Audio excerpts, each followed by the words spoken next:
And then when it finished, all the fans got together and kept it alive. They kept, kind of gave it mouth-to-mouth resuscitation. They tried it on me a couple of times, but I didn't like it.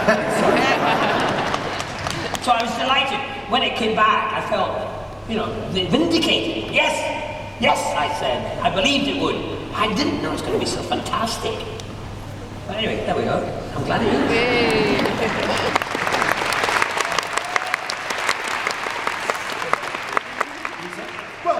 The great thing about it when it came back, of course, was it was actually brought back by the fans who grew up watching the classic Doctors. They had, I think there's something about Doctor Who which I've always thought kind of appeals to the creative mind, and a lot of those people had grown up to become directors, writers, producers, actors, and when it came back in 2005, I was Russell T Davies, a huge Doctor Who fan.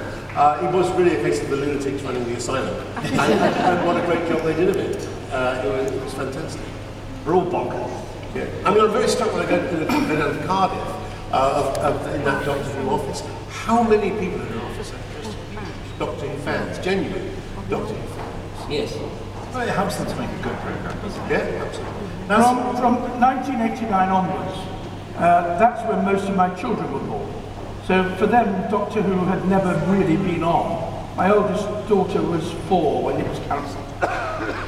So in those intervening years, as they were growing up, and they would say, "Oh, I'm really bored, there's nothing on television." I said, "Do you want to watch one of these?" And I introduced one of my stories, and they went, "No, I don't want that." So then it came back, and it was round about the 2nd season, when one of my girls said, "Hang on a minute, Doctor Who? Isn't that what you did?" I said, "Yes." "But you were Doctor Who?" At this time they're in their teens. And yes, and they sat down and watched me for the first time. And I had something about respect in my own home. So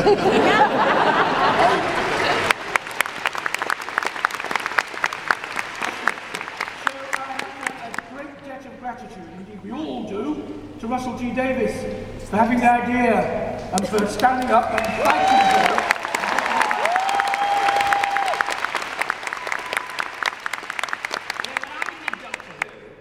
There was a year, there was a kind of I was off for a year, and my 2 sons were 12, 13, and when I suddenly come home and said, "Look, this I'm on Doctor Who, you must watch it." They said, No, we won't watch the A-Team.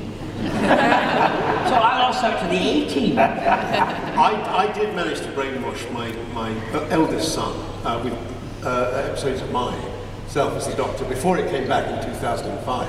And they were, for a while, he would go around saying, "Dr. Daddy." Dr.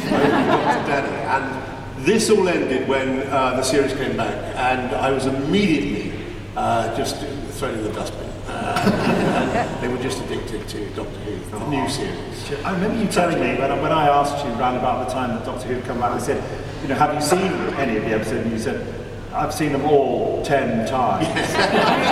my youngest was watching it this morning. He saw 5 minutes of the thing yesterday about William Hartnell. He sadly wasn't watching William Hartnell episodes. He was watching David Tennant again, going right from the beginning. He just sort of sits there. I don't mind, it's fine. I'd rather it was me going.